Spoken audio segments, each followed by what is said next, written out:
Hello student, आज की इस वीडियो में क्लास 8 साइंस के चैप्टर नंबर 6 जिसका नाम है घर्षण के प्रकार। तो हम लोग इस चैप्टर के जितने भी क्वेश्चन दिए गए हैं इस चैप्टर में उन सारे के सारे प्रश्नों का उत्तर करेंगे आज की इस वीडियो में। और भी इसका वीडियो हमने अपलोड कर दिया है, जो आप लोगों को इस वीडियो के डिस्क्रिप्शन में उसका लिंक मिल जाएगा, जहां से आप उसको देख सकते हैं। साथ में इसका पीडीएफ भी आपको इस वीडियो के डिस्क्रिप्शन में दिया हुआ रहेगा, जहां से आप उसको डाउनलोड कर सकते हैं। तो चलिए फटाफट से बढ़ते हैं। ये बिहार बोर्ड स्पेशल बुक का है।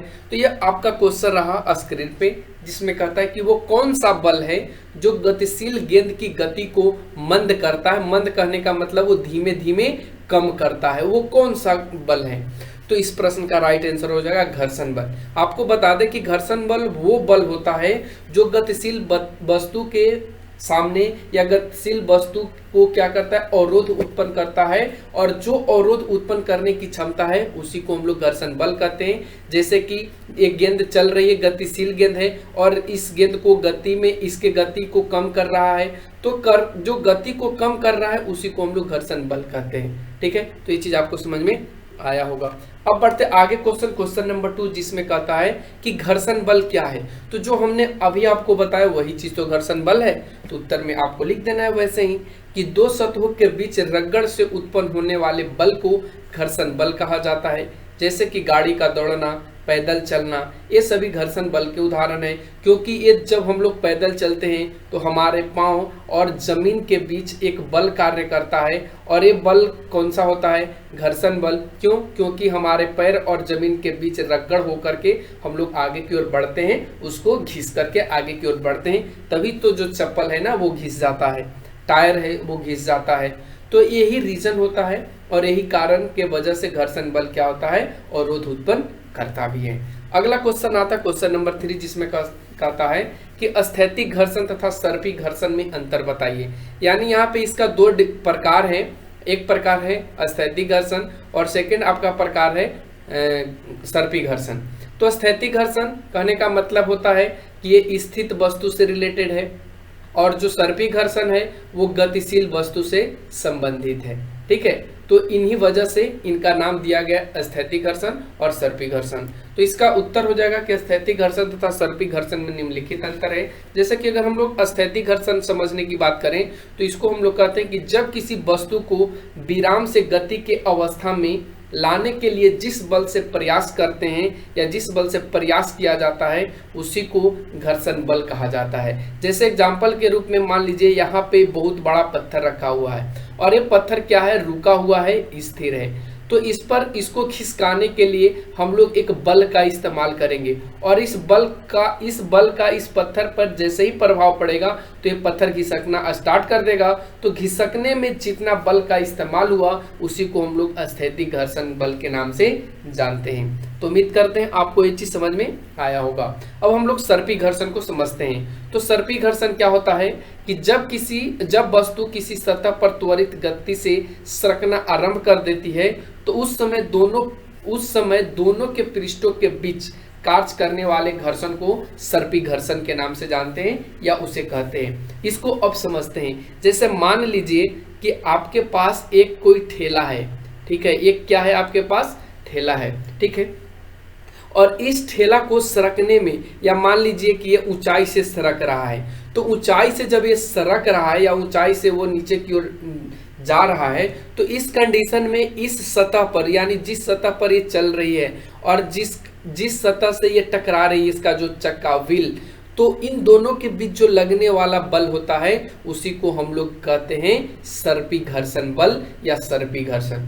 तो समझ पाए होंगे कि एक तो गतिशील के साथ है और एक स्थिर के साथ है या रुका हुआ के साथ है। इसका एक और भी आप उदाहरण समझ सकते हैं, या एक और भी इसका डिफरेंस आप देखेंगे कि जो सर्पी घर्षण बल का मान होता है वो स्थैतिक घर्षण बल की अपेक्षा कम होता है। यानी इसका मान अगर 2 है तो इसका मान 4 होता है। कहने का मतलब कि ये 1 गुना है तो ये सीधे 2 गुना है। ठीक है, एक कौन सा होता है? सर्पी घर्षण बल में कम और स्थैतिक घर्षण बल में ज्यादा होता है। अगला पॉइंट आता है, अगला क्वेश्चन आता है कि घर्षण बल की दिशा क्या होती है, ये आपको बताना है। तो उस इसका सही जवाब होगा कि घर्षण बल की दिशा जो होती है हमेशा बल की विपरीत दिशा, या कह सकते हैं गति के विपरीत दिशा, बल या गति के विपरीत दिशा में होती है। यानी जिस तरफ आप बल लगा रहे हैं या जिस तरफ एक गतिशील है तो उसका ये विपरीत दिशा में ये कार्य करती है, इसकी दिशा होती है घर्षण बल की। अगला क्वेश्चन आता है क्वेश्चन नंबर 5, जिसमें कहता है कि जब गेंद को समान वेग से फेंकेंगे तो गेंद क्यों नंबर फर्स्ट पक्की समतल सतह पर लंबी दूरी तय करता है। यानी जब आप गेंद को एक जैसे वेग से फेंकेंगे, ठीक है, समान वेग से फेंकेंगे, तो पक्की जो समतल सतह है उस पर वो ज्यादा दूरी तय करता है। क्यों करता है? तो इसका सही जवाब है कि जो पक्की समतल सतह है उस पर घर्षण बल कम लगने के कारण जो गेंद है वो लंबी दूरी तय करता है। यानी पक्की जो समतल सतह है उस पर घर्षण बल कम लगता है। क्यों? क्योंकि वहां पे अवरोध करने के लिए जो उसका सतह है वो चिकनी है, और चिकनी जो सतह होता है वो बल का या घर्षण बल का विरोध बहुत कम करता है। और जो खुरदरा सतह रहेगा, जो रुखड़ा सतह रहेगा, वो घर्षण बल को ज्यादा अवरोध, घर्षण बल उस जगह पे ज्यादा अवरोध उत्पन्न करता है। तो ये चीज आप समझ पाए होंगे। अब क्वेश्चन नंबर इसका ब कहता है कि कच्ची सड़क पर, आ गया ना वही चीज, एक तो हमने चिकनी सतह समझाया और सेकंड आपका जो सतह आ गया वो कौन सा आ गया? कच्ची सड़क। ठीक है, कच्ची या इसको हम लोग बोल सकते हैं रुखड़ा, रुखड़ा या खुरदरा। ठीक है, तो जब ये खुरदरा सतह पर गेंद को फेंका जाता है तो वो कम दूरी तय करता है। क्यों कम करता है? क्योंकि उस स्थान पर जो घर्षण बल होता है वो अधिक होता है, और अधिक होने के कारण ऐसे सड़क पर जो गेंद है वो कम दूरी तय करता है। हमने लिखा भी है कि कच्ची सड़क पर उबड़ खाबड़ के साथ घर्षण बल अधिक होने, यहाँ पे अधिक सिर्फ होगा, अधिक होने के कारण ऐसे सड़क पर गेंद की जो दूरी होगी वो कम तय करेगी। अगला क्वेश्चन आता है समी, जिसमें कहता है कि कंकड़ी सड़क पर बहुत कम दूरी तय करती है। अब यहाँ पे तीन तरीके का आया, एक आया चिकनी सतह, ठीक है, एक थोड़ा सा खुरदरा आया, और एक एकदम पूरा खुरदरा आया, या कह सकते हैं कि पूरा उसमें कंकड़ ईंट पत्थर है, ये सभी मिला हुआ है। तो ऐसे जब सड़क रहेगा तो उस पर और भी बहुत कम दूरी तय करती है। तो इसका भी रीजन हमने यहाँ पे लिखा है, उत्तर में हमने लिखा है कि कंकड़ी सड़क अधिक खुरदरा होने के कारण ऐसी सतहों पर जो घर्षण बल है वो बहुत ज्यादा कार्य करना स्टार्ट कर देता है, और इसलिए गेंद बहुत कम दूरी तय कर पाती है। तो ऐसे आपको यहाँ पे लिखना था। क्वेश्चन नंबर 6 कहता है कि जब एक वस्तु दूसरी वस्तु की सतह पर गति करती है तो कौन सी वस्तु घर्षण प्रदर्शित करेगी? ध्यान से पढ़ेंगे क्वेश्चन को। जब एक वस्तु, मान लीजिए आपका वस्तु है और वो दूसरी वस्तु की सतह पर, मान लीजिए इसकी वस्तु, ये जो वस्तु है इसकी सतह पर ये क्या करती है? गति करती है। तो कौन सी वस्तु घर्षण प्रदर्शित करेगी? ऑप्शन में दिया है, अ में, इसको ऑप्शन ही कह सकते हैं। क्या वो निचली वस्तु की सतह पर करेगी, ऊपरी गतिशील वस्तु की सतह पर करेगी, या दोनों वस्तु की सतह पर करेगी? तो इसका जो राइट आंसर हो जाएगा कि देखिए इस वस्तु का जो घर्षण बल लगेगा इस वस्तु के ऊपरी सिरा पे लगेगा, इस सतह पे लगेगा। और अगर मान लीजिए ये पृथ्वी है या ये रोड है या सड़क है, तो जब ये वस्तु इस सड़क से गति करती हुई आगे की ओर बढ़ रही है तो इस पर क्या करेगी? घर्षण बल इस पर क्या करेगा? अवरोध उत्पन्न करेगा। तो ये दोनों चीज पर करेगा। तो इस प्रश्न का राइट आंसर होगा कि दोनों वस्तु की सतह, ठीक है, दोनों वस्तु की जो सतह है वो घर्षण को प्रदर्शित करेगी। अगला क्वेश्चन आता है क्वेश्चन नंबर 7, जिसमें कहता है कि जो खिलाड़ी होते हैं उनके द्वारा जूतों में कांटे का प्रयोग क्यों किया जाता है? और एक खास करके आपको देखने को मिलेगा खेल के क्षेत्र में, जैसे कि क्रिकेट हो गया, फुटबॉल हो गया। तो इन चीजों में जो इनके जूते होते हैं, इनके जो बूट होते हैं, तो उनमें कील का प्रयोग क्यों किया जाता है? कांटे का या कांटे जैसा जो आकार होता है उसका इस्तेमाल क्यों किया जाता है? तो इसका सही जवाब हो जाएगा कि घर्षण बल को बढ़ाने के लिए खिलाड़ी अपने जूतों में कांटे का प्रयोग करता है। यानी यहाँ पे घर्षण बल कम नहीं ज्यादा चाहिए। क्यों? क्योंकि अगर कम रहेगा तो खिलाड़ी फिसल जाएंगे, और फिसलने के बाद वो गिर जाएंगे, और गिरने के बाद उन्हें चोट भी लग सकती है या गेम को खत्म भी करना पड़ सकता है। तो इस कंडीशन से जो खिलाड़ी लोग होते हैं वो कांटे का प्रयोग करते हैं अपने जूतों में, ताकि वे हरे मैदान में फिसल कर ना गिर पड़े। ठीक है, अगला क्वेश्चन नंबर 8। इसमें कहता है कि घर्षण हानिकारक परंतु अनिवार्य है। क्यों अनिवार्य है और क्यों हानिकारक है, ये आपको बताना है। तो देखिए हमने लिखा है कि घर्षण हानिकारक है क्योंकि घर्षण होने से हमें अधिक बल लगाना पड़ता है, मशीन के कल पुर्जे हैं वो घिस जाते हैं, गाड़ियों के जो टायर है वो भी क्या होते हैं, घिस जाते हैं, जूते चप्पल तथा अनेक ऐसे वस्तु हैं जो घर्षण के कारण खराब हो जाते हैं या घर्षण से खराब हो जाते हैं। जबकि घर्षण हमारे जीवन के लिए अनिवार्य भी है क्योंकि घर्षण के कारण ही हम एक स्थान से दूसरे स्थान तक जा सकते हैं। इतना ही नहीं, हम घर्षण के कारण बहुत ऐसे काम हैं जो करते हैं, जैसे कि अभी जो हम कलम से लिख रहे हैं तो ये घर्षण के कारण ही लिख रहे हैं, जो गाड़ी चल रही है वो घर्षण के कारण ही चल रही है, और जो हम लोग पैदल चलते हैं वो घर्षण के कारण ही चलते हैं। तो ये दोनों तरीका से हमारे लिए उपयोगी है और हमारे लिए मतलब हानिकारक भी है। एक तो हानिकारक है और एक उपयोगी भी है। हानिकारक में देख पाते हैं कि जो जूता चप्पल टायर कल पुर्जे मशीन के वो सभी घिस जाते हैं और साथ में हमको बल भी ज़्यादा लगाना पड़ता है। तो ये सभी क्या है, हानिकारक हैं। लेकिन लाभ में क्या है, तो अगर ये घर्षण बल नहीं रहेगा तो हम लोग पैदल नहीं चल पाएंगे। इतना ही नहीं, हम लोग कुछ लिख पढ़ नहीं पाएंगे। फिर इतना ही नहीं, गाड़ी को आप चला नहीं पाएंगे। बहुत ऐसी चीज़ें हैं जिनको आप नहीं कर पाएंगे।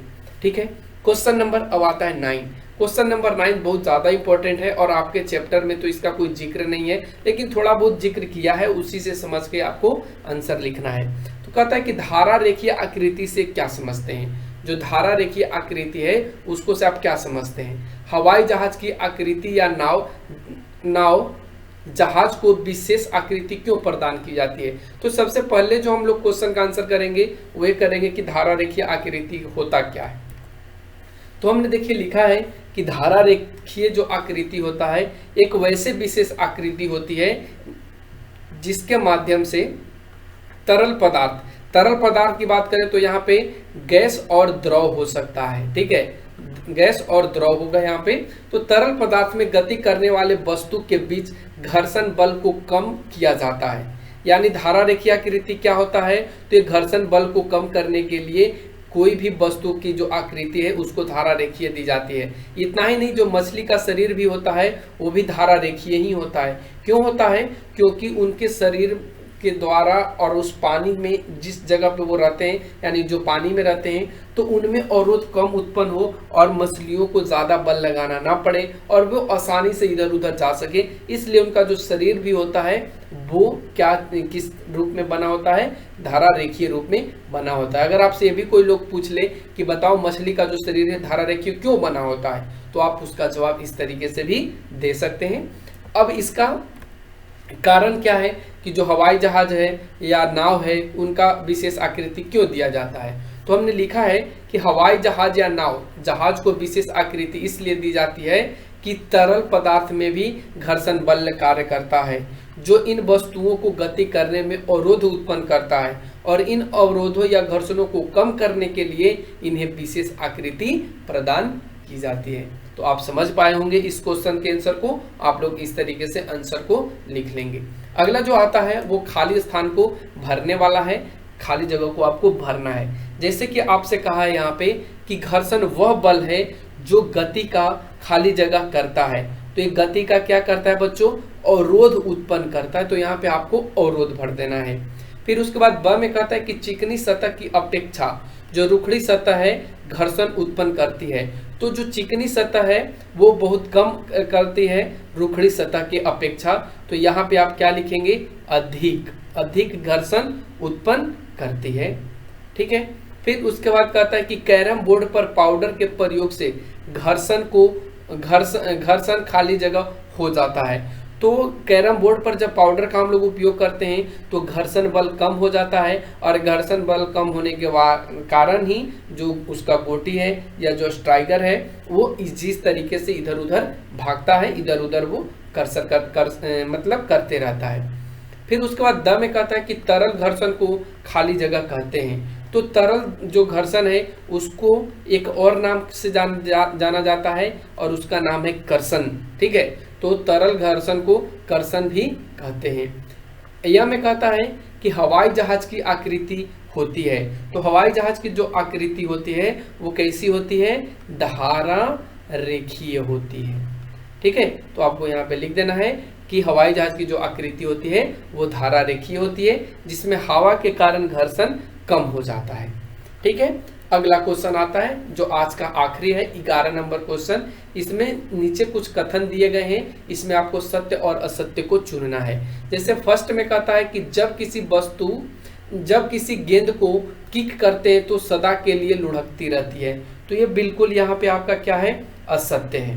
क्या है ये, बिल्कुल क्या है यहाँ पे, असत्य है। वो हमेशा के लिए लुढ़कती नहीं रहती है, यानी जब तक उस पर घर्षण बल कार्य करते रहता है, नहीं करते रहता है, तब तक वो क्या करती है, लुढ़कते रहती है। और जब घर्षण बल कार्य करना पूर्ण रूप से स्टार्ट कर देती है तो वो क्या होता है, रुक जाती है। तो ये असत्य कथन हो गया।